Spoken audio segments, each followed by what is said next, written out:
Hello, ഇന്ന് നമുക്ക് റോമറിന്റെ 8-ാം അധ്യായത്തിന്റെ 15-ാം വാക്യം നോക്കാം.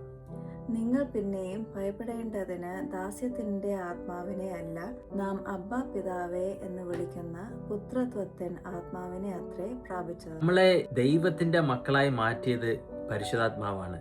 യേശുക്രിസ്തുവിൽ വിശ്വസിച്ച് നമ്മൾ പുനർജനിച്ചാൽ, നമ്മൾ ബോൺ അഗെയിൻ ആയി കഴിയുമ്പോൾ നമുക്കുള്ളിൽ പരിശുദ്ധാത്മാവ് വരുന്നു. ആ ആത്മാവ് വന്നതിന് ശേഷം നമ്മളിപ്പോ അടിമകളല്ല, പ്രത്യേകിച്ച് പാപത്തിന്റെ അടിമകളല്ലേ അല്ല. നമ്മൾ ദൈവത്തിൽ സ്നേഹിക്കപ്പെടുന്ന ദൈവത്തിന്റെ സ്വന്തം മക്കൾ, പുത്രത്വം അല്ലെങ്കിൽ സൺഷിപ്പ്, നമ്മൾ ദൈവത്തിന്റെ മക്കളായി മാറുന്നു. ഇപ്പോ നമുക്കുള്ളത് ഒരു അടിമത്വത്തിന്റെ അല്ല, നമ്മൾ 10 കൽപ്പനകളുടെ അടിമയല്ല, നമ്മൾ ഒരു നിയമത്തിനും ഒരു പാപത്തിന്റെ അടിമയല്ല.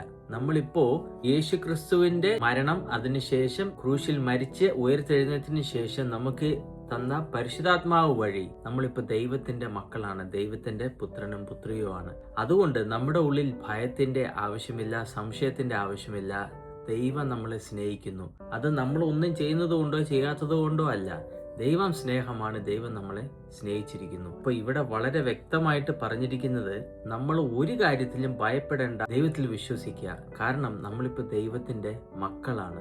ദൈവത്തിന്റെ സ്നേഹത്തിൽ പൂർണ്ണമായും നമ്മൾ വിശ്വസിച്ചാൽ ദൈവത്തിന്റെ സന്നിധിയിലേക്ക് കയറിപ്പോകാം. അപ്പാ എന്ന് വിളിച്ച് സ്വാതന്ത്ര്യത്തോടെ നമുക്ക് പോകാൻ ഇപ്പോ ഒരു ഓപ്പർച്യൂണിറ്റി ഉണ്ട്. ഇത് വളരെയധികം ഇമ്പോർട്ടന്റ് ആണ്. കാരണം പ്രാർത്ഥിക്കുമ്പോൾ അയ്യോ ദൈവമേ നിന്റെ ഹിതമാണെങ്കിൽ എന്ന് നമ്മൾ പറയാനേ പാടില്ല. നമ്മൾ എന്ത് നമുക്ക് വേണമോ, നമ്മുടെ ഈ ജീവിതത്തിന് നമുക്ക് ആവശ്യമായത്, ഇത് പ്രൈഡോ അല്ലെങ്കിൽ ആർത്തി കൊണ്ടോ ഉള്ള ചോദ്യങ്ങൾക്കോ പ്രാർത്ഥനകൾക്കോ ഉള്ള ഉത്തരത്തിനല്ല. നമുക്ക് ആരോഗ്യത്തോടെ സന്തോഷത്തോടെ ദൈവത്തിന്റെ സ്നേഹം മറ്റുള്ളവർക്ക് പങ്കുവെക്കാൻ വേണ്ടി നമ്മൾ എന്ത് ചെയ്യാൻ ഒരുങ്ങിയാലും ദൈവത്തിന്റെ സപ്പോർട്ട് നമുക്കുണ്ടാവും. മറ്റുള്ളവർ സ്നേഹിക്കാനാണ് ദൈവം പറഞ്ഞിരിക്കുന്നത്. ദൈവം സ്നേഹമാണ്, നമ്മുടെ പിതാവ് ദൈവമാണ്, നമുക്ക് ഉള്ളിലുള്ളത് ദൈവത്തിന്റെ സ്നേഹമാണ്. അത് മറ്റുള്ളവർക്ക് കൊടുക്കാൻ വേണ്ടി ദൈവം നമ്മളെ എന്തിനും സഹായിക്കും. അത് ദൈവത്തിന്റെ ഒരു പ്രോമിസാണ്. അബ്ബാ പിതാവേന്ന് നമ്മളെ നമ്മുടെ അച്ഛൻ്റെ അടുത്തുള്ള ഫ്രീഡം വേണം നമ്മളെ ദൈവത്തിന്റെ അടുത്ത് കാണിക്കാനല്ലേ. അതെ, അല്ലാതെ ഒരു ഹയർ കമാൻഡ് അങ്ങനെ ഒന്നല്ല. ഒരു അച്ഛൻ്റെ അടുത്ത് മിണ്ടുന്ന പോലെ, ഒരു സ്നേഹമുള്ള അച്ഛൻ്റെ അടുത്ത് എങ്ങനെ മടിക്കറിയുന്ന ഓരോന്ന് ചോദിക്കുന്ന പോലെ ചോദിക്കാനുള്ള ഫ്രീഡം നമുക്ക് തന്നിട്ടുണ്ട്. അതേപോലെ ദൈവം നമ്മൾ ചോദിക്കുന്ന തെറ്റാണെങ്കിൽ അത് ദൈവം ഇല്ലാതെ പറ്റില്ലെന്നും പറയാനുള്ള കോൺവെർസേഷനും ഉണ്ട്.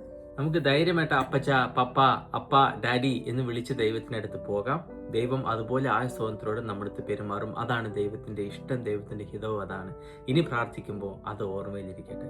വീണ്ടും അടുത്ത വീഡിയോയിൽ കാണാം. ബൈ.